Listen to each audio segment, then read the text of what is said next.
मराठा आरक्षण योद्धा मनोज जरांगे पाटील यांनी जालन्यातील अतिवृष्टीमुळे झालेल्या नुकसानग्रस्त स्थळाची पाहणी केली। पाहणीनंतर मनोज जरांगे पाटील यांनी कृषी मंत्री धनंजय मुंडे यांच्याशी या शेतकऱ्यांच्या नुकसानीची माहिती देत चर्चा केली व शेतकऱ्यांना तातडीने मदत करण्याची मागणी देखील केली। शेतकऱ्यांना सरसकट मदत करणार असल्याचे कृषी मंत्री धनंजय मुंडे यांनी जरांगे पाटलांना यावेळी आश्वासित केले। आरक्षणाबरोबर पण वेळ लागेल तरी आत्ताशी आम्ही मुरमेला आहे। मुरमेवरून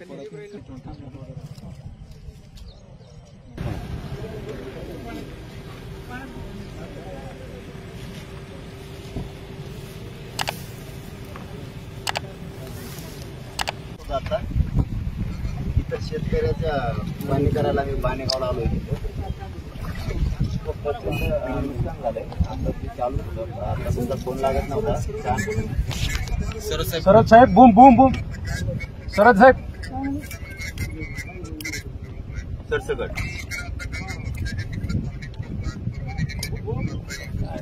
पत्राय होत ना तर राजकारण काय सगळ्याच गोष्टीत करायचं नसते।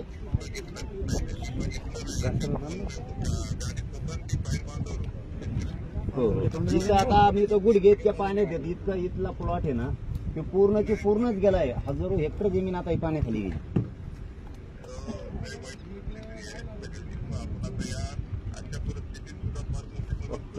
फक्त तातडीनं करायला लावा नसता काय व्हायचं ते पीक पाणी त्याच्यामुळे। हो ठीक ठीक आहे।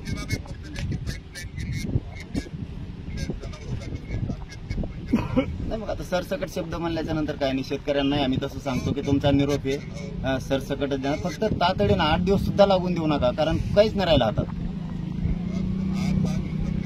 जी ओके धन्यवाद।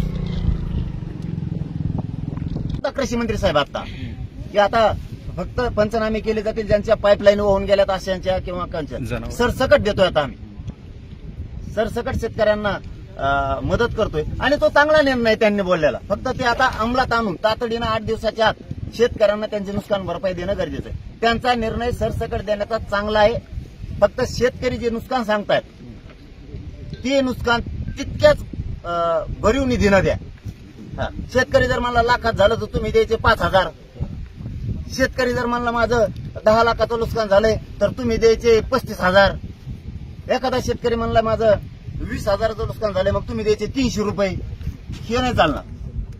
तुम्हाला त्यांना 100% सरसकट आणि 100% निधी द्यावा लागणार आहे त्याचा झालेल्या नुकसानाच्या बरोबरीचा। तिथं काटकसर नाही आणि सुट्टी मायापाशी नसते। आपण मोगाशी पण फोन लावत होतो त्यांना। हे बघा मला राजकारण करायचं नाही कशातच म्हणून मी स्पष्ट बोललो नसतं। माझा जर दुसरा असता तर डायरेक्ट काहीतरी बोलला असता त्यांना। मला प्रत्येक गोष्टीत राजकारण नाही करायचं। कृषी मंत्री सध्या ती आहेत भार त्यांच्यावरती आहे शेतकऱ्यांचा या राज्यातला आणि त्यांनी एक शब्द वापरला आता की सरसकट आम्ही नुकसान भरपाई देणार आहे। सरसकट म्हणजे पंचनामे हे केले जाणार नाहीत। फक्त पाईपलाईन जर कोणाची वाहून गेली असली तर पंचनामे होणार आहेत असं कृषी मंत्री साहेबांनी आता सांगितल्यामुळं शेतकऱ्यांनी आणि आम्ही सुद्धा विश्वास ठेवायला तयार आहे। 8-10 दिवसाच्या आत द्या। त्यांनी सांगितलं 10 दिवसाच्या आत सगळ्यांच्या सरसकट नुकसान भरपाई नाही दिले की मनोज जरांगे आहे रस्त्यावर यायला त्याची काळजी नाही। पण मी बोगशी बोलताना सांगितलं होतं की प्रत्येक गोष्टीत मला राजकारण नाही करायचं। मला माझा शेतकरी वाचवायचा शेतकरी जगला पाहिजे याचा जातीवाद नाहीये काही जातीचा संबंध नाही। फोन लागत नाही मोगाशी त्यांचा मग आपण काय गैरअर्थ काढला नाही त्याचा। आपण काय अर्थ काढला मीडियाच्या बांधवाच्या समक्ष की ते काही कामात असते। प्रत्येक वेळेसच राजकारण करायचं आणि आडवं बोलायचं ह्या धंद्यात मी पडत नाही। कामात असतील ते 100% वापस लावतील तर त्यांनी लावलाय सुद्धा लावलाय। पण त्यांनी आता शब्द दिलाय तो शब्द मात्र त्यांना पाळावा लागणार आहे। 8 दिवसाच्या आत किंवा 10 दिवसाच्या आत शेतकऱ्यांना सरसकट मदत देणार आहेत असं त्यांनी सांगितलंय आणि ती आम्ही मिळवणार आहे। नाही दिलं ना राज्यातला पुरा शेतकरी मी रस्त्यावर आली सगळ्याची सगळा आणि यांना जगणं सुद्धा मुश्किल करायचं। माझ्यासाठी शेतकरी महत्वाचा आहे। जीव चाललाय माझ्या शेतकऱ्यांचा इथं म्हणून शेतकऱ्यांना माझ्या हात जोडून विनंती कुणी खचून जाऊ नका माय बापू। तुमच्याशिवाय हे जग सुन आहे आम्हाला। तुमचं बळ पाहिजे आम्हाला बाप म्हणून माय म्हणून तुम्ही आमच्या पाठीशी पाहिजे। कोणीही खचून जाऊन कसलाच वेगळा निर्णय घ्यायचा नाही। आता आम्ही आहेत ना कोणताच राजकारणी आपला नाही त्याच्यामुळे आता आम्ही लेकर आहेत ना तुमच्या शेतकऱ्यांचे म्हणून लढायला।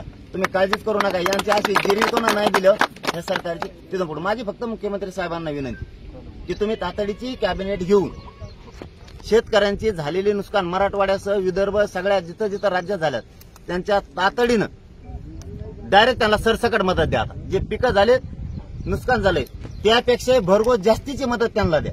नसता तो खचलाय. आता मी तुम्हाला दाखवलंय काही राहिलं नाही, काही राहिलं नाही पिकात. त्या सरकीच्या दोड्या सडल्या सगळ्या, सोयाबीनचा पुरा नाश झालाय, काहीच पीक राहिलं नाही, काहीच. ऊस सुद्धा उलटे पालटे झालेत, वावराची वावरं खांगळून गेले, इतकी मोठी अतिवृष्टी झाली. मग आता काय बघायचंय तुम्हाला?